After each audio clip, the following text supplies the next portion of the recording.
Prologue, lingering after heat of the beginning. This is seriously bad. Feeling the hardness of the ground against his face, he realized he'd fallen forward, sprawled out. Strength had left his body. He couldn't feel his fingertips at all.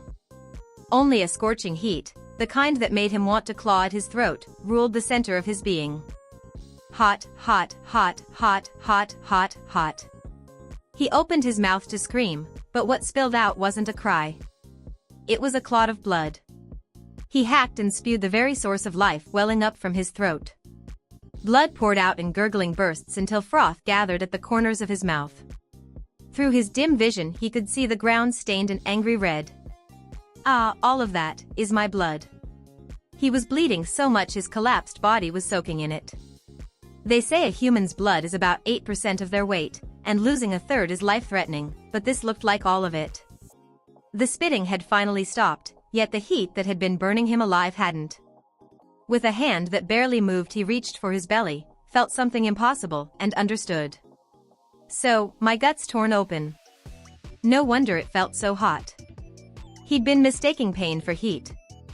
A sharp gash had cleaved his torso practically in two, leaving only a strip of flesh at the waist to hold him together. In short, he was staring at the checkmate of his life. The moment he understood, his consciousness began to rush away. Even the heat that had forced him to writhe only moments ago faded somewhere far off, and the sticky feel of blood, the sensation of his hand brushing exposed organs, everything was carried off with his receding awareness. What was left behind, abandoned, was the body denied the company of its departing soul. With the last spark of will from his vanishing consciousness, he made that body move. Just a little. He tilted his head upward. Before his eyes, black shoes stepped across a carpet of blood, sending ripples through it. Someone was there. And whoever it was had probably killed him. Strangely, he felt no urge to see that person's face. He didn't remember being a fence-sitter who would stand by even with someone trying to kill him, but his heart spared not a fragment of interest for the murderer's identity. He wished for only one thing: let her be safe. Baru? He thought he heard a voice like a bell. In his state he couldn't tell ear from nose, a mishearing was more likely. Even so, whether he conjured it from memory or not, that voice slid through him, stirring his emotions with a gentle ease. And so? A short gasp, and the carpet of blood welcomed a new arrival. A body toppled down right beside him, and there lay his own arm, stretched out limply. That pale hand, fallen without strength, tangled with his blood-soaked fingers. Pure chance, probably. He thought he felt the faintest squeeze, as if those fingers returned his grip. Stay. He seized his retreating consciousness by the scruff, wrenched it back, and bought himself a few more moments. The pain, the heat, all of it was far away now, a defeated dog's hollow howl. And yet... definitely. I'll save you. I swear it. In the next instant, he, Natsuki Subaru, died. Chapter 1, The Scalloped 10 Yen Won't Spend. This has gone from bad to worse. Penniless and at a loss, his mind was filled with nothing but that one thought. Penniless wasn't quite right. His wallet was in his pocket, and except for the way coins outweighed bills, it still contained his entire fortune. He had enough to ride out to the nearest mall from home, buy a book, and grab lunch after. And yet, penniless was the only word that fit. Because... yeah, the currency's totally different, huh? He flicked a 10-yen coin, one of those rare scalloped edge Giza-ju, and let out a long sigh. He was a boy with nothing special about him. Short black hair, a height neither tall nor short, a body a touch muscular from maybe some light training, and cheap gray sweats that made him look vaguely sporty. Only his sharp, slightly narrow eyes stood out, though even those drooped now, drained of life. So ordinary he'd vanish in any crowd. Yet the stares he drew were as if he were some curiosity on display. Which, to be fair, made sense. Among the people looking at him, not a single one had black hair. Not one wore sweats. Their hair ranged from blonde and white to brown, and even green and blue. Their clothes? Armor, dancer-like outfits, pitch-black robes, the whole ensemble screamed fantasy. Battered by the surf of unabashed stares, He crossed his arms and accepted the obvious. In other words, this is. He snapped his fingers and pointed back at the people gawking at him. An isekai summoning, looks like. Right in front of him, a wagon-like carriage rumbled past, pulled not by a horse but by a massive, lizard-like beast. Natsuki Subaru was born in Heisei-era, Japan, a product of the Yutori relaxed education generation. He'd lived 17 years, and to tell all of it would take 17 more. Skipping the details, his current status could be summed up as a third-year high schooler who shut himself in. In detail, exams right around the corner, but he dumped his parents' hopes and everything else to hole up in his shell, a good-for-nothing. There was no particular reason he shut himself in. On an ordinary weekday he just happened to think, getting up today is a pain, and cut class on a whim. From there he slid into more and more self-declared days off, and before he knew it he was a proper shut-in who made his parents cry. He spent his days wallowing in idleness and sinking into the communication-less abyss of the net. And the result is an isekai summoning. Even I can't make sense of that. Confirming his situation again, Subaru let out what must have been the umpteenth sigh. He'd moved off the open street where he'd been a spectacle and now sat in a slightly dim back alley. The ground was paved, sloppier than modern Japan, but not terrible. If this is really a fantasy world, the tech looks like your classic Middle Ages. No machines in sight, buildings mostly stone and wood. He replayed what he'd seen before sitting down and sorted the info in his head. He'd had plenty of time to daydream, so his mental prep for being summoned to another world was excellent. First, calmly gauge the era's tech, the differences in food, clothing, and shelter, any changes in physical laws, and whether contact with the resident humanoids is feasible. Okay, not bad, me. I don't daydream for nothing. Tech level checked. Money won't work. I can talk to shopkeepers, so language is fine. Right after he realized he'd been summoned, Subaru tried negotiating with what he guessed was a greengrocer. He'd tried to buy the apples on display and had his Japanese yen refused. From what he'd seen, the local currency was coins, gold, silver, copper. A world where the coin itself held value. Easy to understand. Very fantasy. Well, when counterfeits and junk flood in, it'll crash. Like those 501 coin scams. Too heavy to carry around anyway, he muttered inwardly, as another lizard-pulled carriage trundled past. Dust billowed everywhere, but people seemed used to it, paying no mind. Still fewer of them than cars back home. Come to think of it, I haven't seen dogs or cats. The giant lizard pulling that carriage was maybe a size bigger than a horse. It was slender, so the overall mass seemed similar, but a reptile that big was just too wrong. Guess that's normal here. For lizards, and for people's looks. Last on his checklist was the distinct appearance of people in this world. Colorful hair? Fine. Dye exists, and we're in fantasy anyway. The issue was elsewhere, like animal ears. At a glance he'd spotted dog ears and cat ears. There'd been a bunny, and he could have sworn he'd glimpsed a lizard man too. And yet some folks looked no different from Subaru. So his conclusion. Genre, fantasy isekai. Tech, classic medieval. Demi-humans abound. Probably wars and adventures too. Animals are a bit different, but their roles haven't changed, that about sums it up. He let out a long breath, something other than a sigh. Saying it all out loud made the convenient setup wrinkle his brow. If this were his daydream script, he'd use modern knowledge to go full I'm OP. But the world here didn't quite line up with the situations where his prepared trivia would shine. I had the warring states jump all mapped out. If I'd landed there, I'd have handed Nobunaga the realm on a platter. In fantasy land, about the only thing he could contribute was the formula for black powder. And depending on the world's tech, even that might be useless. If magic existed, as it usually did in fantasy, gunpowder would rate as nothing more than fireworks. Well, it's also a trope that magic isn't all-powerful. If there's a shot to nudge science along, I'll try, but the immediate problem is. He had no idea why he'd been summoned. Or for what. He remembered everything before it happened. He'd left the house for the first time in a while to buy instant noodles for a late-night snack, and was walking home. Didn't feel like biking. On the way he'd looked up and thought, almost a full moon tonight. Then he blinked, lowered his gaze, and it was suddenly daytime. Night to day in an instant. He knew something abnormal had happened. That was all he knew. He was calm now, but his panic right after, that was a wimpy mess for the ages. Well, if the eldest son goes missing, there won't be any ages to tell it to. Muttering, he checked his belongings again. In a fantasy world like this, your starting gear mattered more than you'd think. Right now, any thread was worth holding on to, no matter how thin. Phone, battery low. Wallet, packed with video rental cards. Cup ramen from the convenience store, tonkatsu shoyu. Snack chips, corn potage flavor. His beloved gray sweats, unwashed.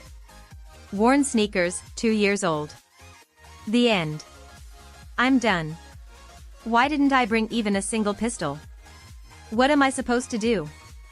The only remotely useful thing was the food. It would quiet his stomach for a bit. That was it. Dire situation. Reasons unknown. I didn't step through a mirror or fall in a pond, and if this is a summoning, where's the cute girl who summoned me? The main heroine, conspicuously absent. From a two-dimensional perspective, that was dereliction of duty. To summon him and then leave him aimless and unattended? That was a hit and run. In fact, with his situation check done, Subaru couldn't even distract himself with denial. He just drooped. Cut me some slack. What am I supposed to do? He was already cracking, whining and sniffling. I want to go home, he thought. Dreams should have stayed dreams. Isekai is fun when you stomp around in your head as an OP protagonist. Dumped in for real, there's nothing to do but choke. Anyway, goal 1, survive. But, can a level 1 socializer like me manage? He hadn't had a real conversation with anyone outside his family, except the convenience store clerk. He'd lived like that for nearly a year. He'd long forgotten how to gauge distance with people. I can type as fast as I talk and chat, though. Wiggling his fingers, he fretted over the future. Then his expression changed. Sound was the reason. Footsteps rang in the alley. At the entrance, 3 men stood blocking the way. Chapter 2, Don't Get Cocky, said God. The men's eyes mixed scorn with mockery, and Subaru, receiving those looks, now weighed them in turn. Mid-20s, maybe. Their dirty clothes matched faces that wore their mean spirits openly. Not demi-humans, but not decent either. Crap. Forced event. He wiped his face and scrambled to his feet, facing their thin smiles. These were robbers, obviously. And in this setting, they might take not only his things but his life. Mission 1, repel the robbers. Victory condition, eliminate all enemies. Defeat condition, Subaru dies. Something like that. A chill ran up his spine, he slapped his cheeks and ignored it. Boldness was his best bet. Hesitate and he'd die. Decision-making, he trusted that, at least. Also, this is an isekai. If I'm in the OP protagonist pattern, maybe I'm stupid strong here. Like, gravity's 1/10 of normal, thinking that, I'm already feeling lighter. This might actually work. He's muttering to himself. He doesn't get the situation. Let's teach him.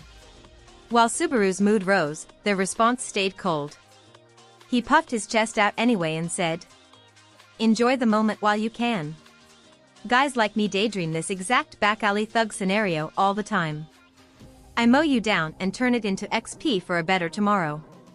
I don't get what you're blabbing about, but you're mocking us. I'll kill you. That's my line. He moved before they did, Subaru's preemptive strike. He slipped in close and fired a right straight with everything he had. His fist smashed the lead thug's nose, his knuckles split on the man's teeth. That was my first punch. Also, this hurts more than I thought. He'd practiced the scenario in his head, but this was his first real go. The man crumpled and didn't move. Riding the surge, Subaru sprang at another thug. Take this. The high kick enabled by my post-bath stretching. GUH. His foot arced and cracked the man on the temple, bouncing him off the wall and leaving him writhing. With the fight going better than expected, Subaru's I'm OP belief hardened into conviction. So it is my strong in this world setting. Adrenaline's pumping, this is in the bag. He wheeled to finish the last man, crouching to spring. Then he saw the glint in that last man's hand. A knife. His crouch folded into a collapse. Sorry, this is completely my fault, I apologize, please spare my life. He prostrated himself. The highest and lowest expression of surrender in the way of Wa. His bravado evaporated. Blood drained from his face with an audible rush as he ground his forehead into the dirt, clinging to mercy. Because knives were impossible. One stab and it's over. He had zero skills for knife fighting. He realized, too, that the two he'd floored were already up again. One clutched a bleeding nose, the other shook off his dizziness. Otherwise, both looked fine. Huh. Why did my OP attacks do so little? Where's the genre guarantee? Quit spewing nonsense. You're gonna pay for that. A boot slammed his face into the ground, scraping his brow raw and drawing blood. Kicks followed. Curled into a ball, he took them, one after another. Crap. This hurts. I might actually die. They had no mercy for the one who struck first, and unlike back home, nothing said street punks wouldn't kill you. They might very well beat him to death. He could try a last-ditch rampage. If he'd done it before taking damage, maybe. Now, one good hit back would be a miracle. But dying like this? No. Don't you move, idiot. Ow, ow, ow. It hurts. It really hurts. He tried to rise, a heel crushed his palm, wringing a scream out of him. The knife man, spitting as he snarled, flushed red with rage and flipped the blade into an ice pick grip. I'll make sure you can't move, then strip you bare. Think you're funny, do you? If it's valuables you're after, you're wasting your time. I'm broke. Then your weird clothes or those shoes'll do. You can be Big Rat's dinner in this alley. Oh. So this world has rats. Sounds like starter monsters. He watched the knife lift and, absurdly, that thought drifted through his head. No life-flashing montage. No bullet time slowdown. It would all just snap off right then. Out of the way, out of the way. You guys are seriously in my way. A breathless voice rang out as someone dashed into the alley. The men jerked, faces twisting. Subaru, barely able to move, lifted his eyes to follow. A girl swept through his vision. A small girl with semi-long blonde hair streaming behind her. Strong-willed eyes, a mischievous hint of protruding canine. A cheeky face, but cute for her age. In dirty, overworn clothes, she'd burst into the scene of an attempted robbery murder. The timing was too perfect. The last spark of hope struck a pose inside Subaru. This was it, this was the flow he'd been waiting for. A righteous girl, brimming with chivalry, would save the feeble flame of his life, on the verge of going out. Wow, that looks rough, sorry. I'm really busy. Live strong, okay. Wait, what? Seriously. But his hope shattered in an instant. She met his eyes, raised a hand in apology, and sprinted on. She shot past the men and deeper into the alley that should have dead-ended. She kicked a board propped in the cul-de-sac, found holes in the wall, and scrambled up in a blink, vanishing onto the rooftops. Silence fell like a dropped curtain. She'd blown through like a typhoon. Everyone stood there stunned. Subaru's situation, however, was unchanged. Did that chill you out and maybe change your mind? If anything, that killed the mood. Don't think you'll go easy. The knife man's eyes gleamed for real. This time Subaru truly thought it was over. His hand was still pinned under the man's heel. Even if he tried to rise, he'd be a beat too late. Resignation swallowed his chest. Was this it? Ending here, after doing nothing? He hadn't lived a particularly admirable life, sure, but this was too cruel an end. If he asked what he'd done to deserve it, the answer would be nothing. A hollow end to a hollow run. It wasn't the pain. It was something else that made his eyes sting. It wasn't fear of ending. It wasn't even hating death. He simply couldn't stand the thought of ending empty. That's far enough, villains. The voice cut through everything, the roar of the crowd, the men's coarse jeers, Subaru's ragged breathing, and rang through the alley.